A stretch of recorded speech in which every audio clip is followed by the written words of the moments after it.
नमस्कार, आप देख रहे हैं इंडिया सावधान न्यूज और मैं हूं आपके साथ मानवी ठाकुर। शुरुआत करते हैं आज की खास खबरों के साथ। मुरैना भोपाल से पधारे हास्य व्यंग्य के कवि सांड मुरैनवी ने अपने व्यंग्य और हास्य से श्रोताओं को खूब हंसाया, गुदगुदाया। कानपुर से पधारे वरिष्ठ गीतकार दो राधे श्याम मिश्रा ने सुंदर गीतों की प्रस्तुति देकर श्रोताओं को मर्यादा का पाठ पढ़ाया। बंदायूं से पधारी डॉक्टर सोन रूपा विशाल ने कई गीत प्रस्तुत किया जो श्रोताओं के दिलों को छू गए। माँ तथा मेरे पिता नाम की कविता ने लोगों की आंखों में आंसू ला दिए। आचार्य संजीव रूप ने कवि का धर्म निभाते हुए शानदार मुक्तक प्रस्तुत की। कार्यक्रम की अध्यक्षता कर रहे वरिष्ठ गीतकार नरेंद्र गरल ने अपने गीत और गजल सुनाकर सबको काव्य सरोवर में स्नान करा दिया। उन्होंने देवी प्रज्ञा आर्य को पंक्तियां समर्पित की। कार्यक्रम में पूर्व मंत्री विमल कृष्ण अग्रवाल, बिसौली विधायक आशुतोष मौर्य, भाजपा नेत्री ममता शाक्य तथा संभल, इस्लाम नगर, दहगवा, बिसौली, उझानी, बिलसी, बहटा, गोसाई तथा अनेक ग्रामों से सैकड़ों काव्य प्रेमी मौजूद रहे। तितलियों ने दिए रंग मुझे और चिड़िया चहक दे गई, प्यार की चंद घड़ियां मुझे फूल जैसी महक दे गई, तितलियों ने दिए रंग मुझे। चलकर काम आएंगे, अगर ये चल नहीं पाए तो गलकर काम आएंगे।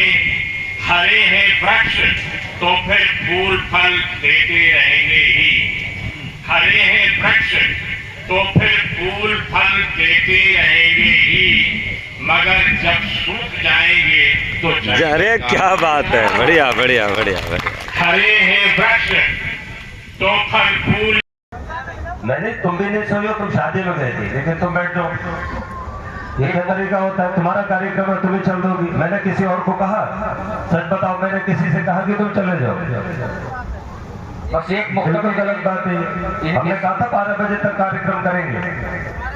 12 बजने का मतलब है 10-5 मिनट बढ़ जाएंगे। बस इतने संभल से आए हैं लोग, दूर दूर से, दहगवा से आए हैं लोग।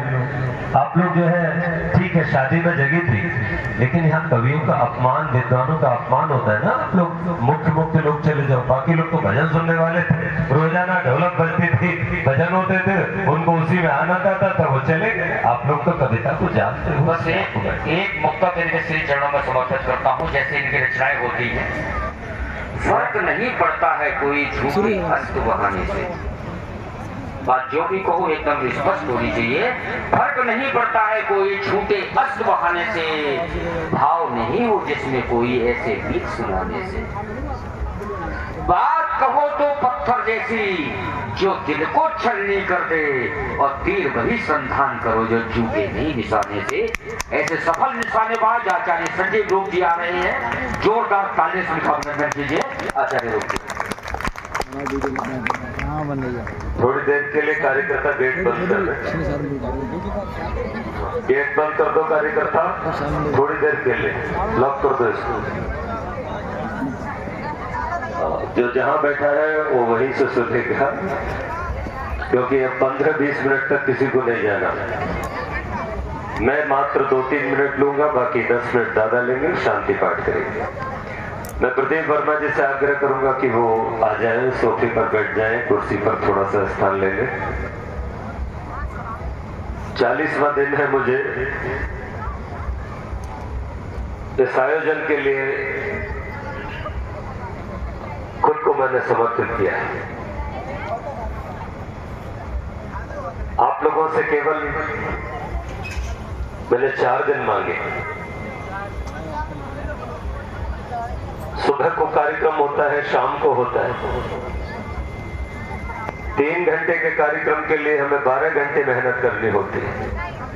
कार्यक्रम रात में समाप्त होता था 12 बजे, और हमको फिर हवन कुंड बनाने होते थे, गद्दे यहाँ से वहां करने, ये आयोजन वो करना।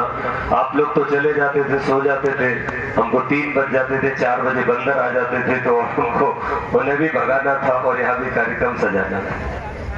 तो बड़ा काम होता है। आप लोग बस थोड़ी सी, ये यात्रा है अंतिम, बस ये रात्रि है इस कार्यक्रम की, इस आयोजन की। मुझे आप लोगों की ज्यादा चिंता नहीं, मुझे चिंता दहगवा वालों की है, संभल वालों की है। इनको ज्यादा दूर जाना है, तो बहुत कुछ नहीं कहना मुझे। कविता कवि के पास होती है। अब तक 800 से ज्यादा गीत मैंने लिखे हैं, लगभग 11-12 पुस्तकें भी मेरी प्रकाशित हैं। हार गया मेरा। मैं एक दिन में जयप्रकाश जी आपको बताना चाहता हूँ, दादा अध्यक्षता कर रहे हैं, निरंजन जी प्रणाम करता हूँ चरणों में।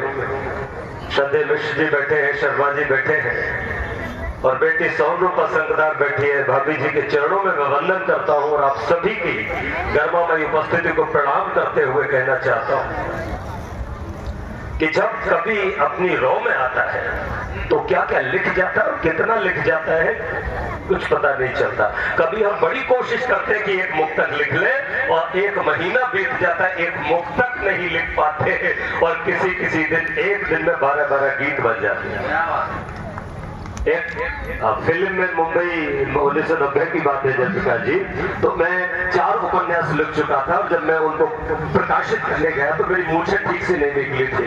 तो उस प्रकाशक ने कहा कि देखेंगे पहले थोड़ी मूछ निकाल के आओ, उपहास किया और मैंने उपन्यास लिखना छोड़ दिया। और फिर मैंने एक फिल्म वाले के लिए गीत लिखे।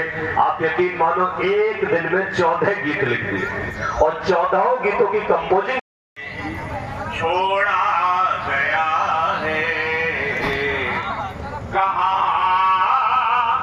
लाकर मुझे छोड़ा गया है।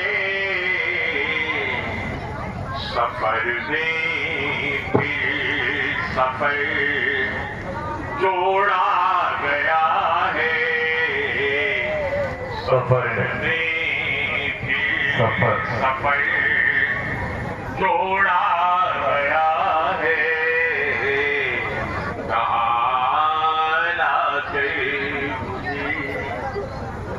सुनिएगा स्वागत है दादा। चिता मंजिल नहीं है जिंदगी की, चिता मंजिल नहीं है जिंदगी की। यहाँ से रास्ता मोड़ा गया है, यहाँ से रास्ता मोड़ा गया है। दादा मैंने पूरी गीता और वेद का जो यजुर्वेद का 40वां अध्याय आपने पूरा निचोड़ केवल एक शेर में दे दिया। स्तुति से शानदार जिंदाबाद। यार बैटरी अब गई। छोड़ा गया है सफर में सफर जोड़ा गया है। अगला शेर इस जमीन पर प्रस्तुत है। एक पंक्ति उसकी व्याख्या में कह देना समीचीन होगा, उचित होगा। आजकल हमारे बच्चे हमारा कहना नहीं मानते, उस बात को लेकर के ये शेर है। नई पीढ़ी वही पर रुकती है, नई पीढ़ी वही पर रुकती है। जहाँ भी यज्ञ का घोड़ा गया है। क्या बात है, बहुत पीढ़ी वहीं पर रोकती है, पीढ़ी वहीं पर रुकती है। यहाँ पर जहाँ भी यज्ञ का घोड़ा गया है। कहाँ लाके मुझे आता है। श्रृंगार रस का और करुण रस का दोनों का सामंजस्य करते हुए ये शेर सुनिएगा। धरा पृथ्वी फट रही है और बात जानती है पृथ्वी में सवाल है। ये रूपक है और 2 पंक्तियां हैं केवल, सुनिएगा। धरा धसती हुई